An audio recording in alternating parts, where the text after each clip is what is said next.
Hi, I'm Kyle McClinigan for the Eagle, here with our guest Trey Wharton to discuss his campaign for Texas House District 12. Thanks for being with us, Trey. Thanks for having me. I appreciate it. Yeah, definitely. And so this first question's kind of simple, but also really important. So why did you decide to run for House District 12?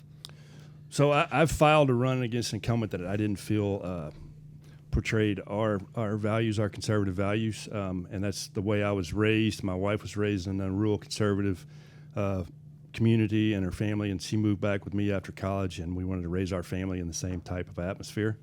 And so I wanted our voices to actually be heard in Austin. So that was the main reason for me running. Okay, yeah. And what are some of the biggest issues facing Texans in District 12 right now, and how do you hope to address them if you're elected as a state representative? Well, the biggest issue is obvious. It's the border. Mm-hmm. I'm endorsed by Governor Abbott. I support what he's doing and trying to get done for the state, because that is an invasion, because it's not just families coming across looking for refuge. It's actually people that are looking to invade our country and harm it from the inside. And so we need to support that and try to get those things taken care of. The other thing is our district. It's spread across several counties, but it has a big issue. It's going to be the growth that's coming from the Houston area, and we have I-45, Highway 6, and 290.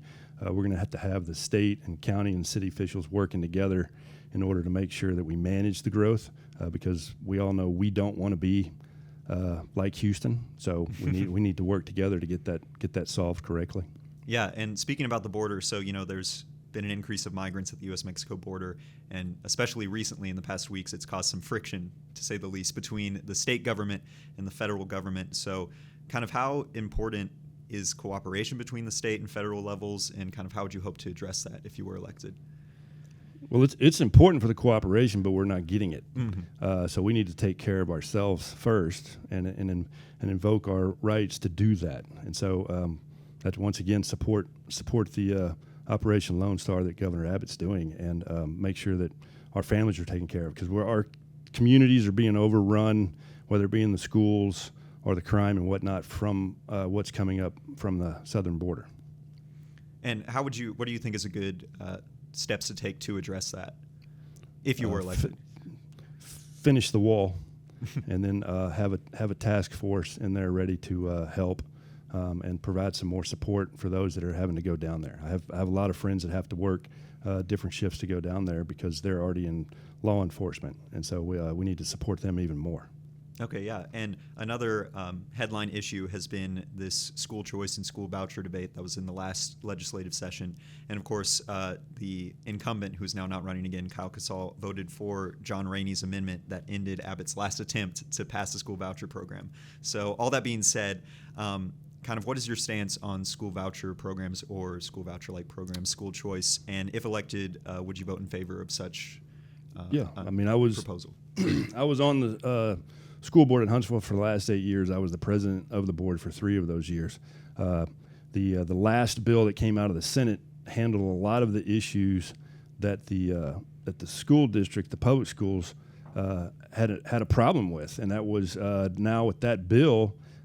Because I do believe they do have a choice. They should have a choice. My wife was a school teacher. She had kids in her classes sometimes that she knew this was not the right setting for them. And so something needs to be done. But that bill that came out of the Senate handled, there was a stop loss for the school districts if they were to lose a lot of the kids, so the funding. There was also accountability for the funds, which was not there before. And it was geared more towards the economically disadvantaged. So you had some kids, especially in the inner city schools, that could get out of a very bad situation, and you could possibly make a generational change for them. So if that bill took care of a lot of the issues, and if you're going to have a level playing field, then I'm a businessman. Competition makes you hone your skill. So let's go forward with that. Yeah, and in that last bill, teacher pay raises and also funding for security at schools was tied Correct. to that. And how important do you believe that is as well? No, it's critical, because the teachers, they're where the rubber meets the road, and they need to be taken care of. And being married to a former teacher, and my mother-in-law is a retired teacher, they have always been underpaid for what they do. but they know that. They didn't get into that career for the pay. But it is nice to be rewarded, and especially with what's going on in the inflation, they need pay increases. And the safety and security, we can tell that is another hot topic that needs to be taken care of. I mean, we just passed a bond in Huntsville, the first successful bond in over 20 years, and a large part of that was making sure that each campus had the security vestibules and the glass on the floor, the outside glass met the bulletproof recommendations that needed to be met. So we did that in order for the safety to be brought up. So that is very helpful, because a lot of these schools do not have the funds to do that. And you lose very good employees that you've spent all this money on training because they have to leave to go to another career in order to be able to pay their own bills. Okay, yeah. And just kind of a final question about the school choice kind of debate that's been going on. Some people's concern with it is that taxpayer money may end up going to religious schools. And so do you think that's a legitimate concern, or is that something you'd be worried about at all?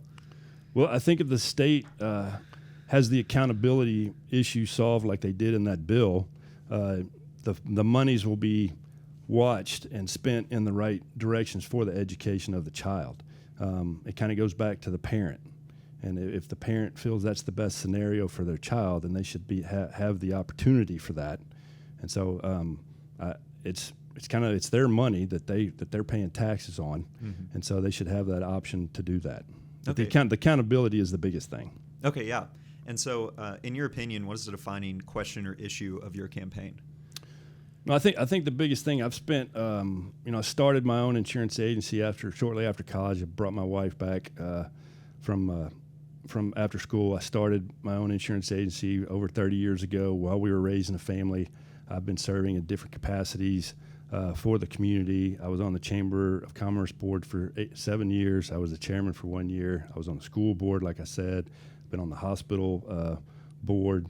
I've been doing all this to give back and listen, and I have several instances. If we were going to put a policy or procedure in place, I was always calling the people that it was going to affect the most so that I could be educated, and I would be asking people on different topics across the board. I need your input because I'm smart enough to know that I don't know everything, so I want to go to the experts in those different areas and say, can you educate me on this so we make the best decision for the people? And so I've promised, like I have in Huntsville, I'm a very engaged person. I mean, you're going to see me, you're going to hear from me. How else would you be represented if you didn't see your representative? Mm-hmm. Yeah, and as you mentioned earlier, you're the only District 12 candidate to be endorsed by Governor Greg Abbott. And so how do you think that do you think that'll give you any advantage in the primary? I think so, because a lot of people are very happy with what he's doing and how he's standing up for us, especially on the border. It's an honor to get an endorsement from anyone, and so I do appreciate that more than anything. I have several other ones. I have several, banking endorsements. I have some other professional endorsements, and so that's been very nice for me to know that they trust me to make the right decisions, and I have a broad spectrum. Being in the insurance business, I deal with customers that do all kinds of different things, and so I already have a large resource that I go to for different things anyway, and I would just expound upon that. Okay, yeah, and that was really all the major questions I had, but I did want to give you the opportunity to go over some other key points of your campaign that we might have missed, or anything else that you think is important that makes you stand out as a candidate. Yeah. No, I think the thing that makes me stand out is my continued service. I've proven that I'm going to listen and I'm going to work for the people, and I am conservative, but the business world leans that way anyway, and that's how you get things done. And so I don't have anything else other than say, if you just look at my record of what I've done for the community, that's why I'm doing it. I'm here to serve. Okay, yeah. Well, thank you so much again for taking some time to speak with us. We really appreciate it. No, thank you. I appreciate it.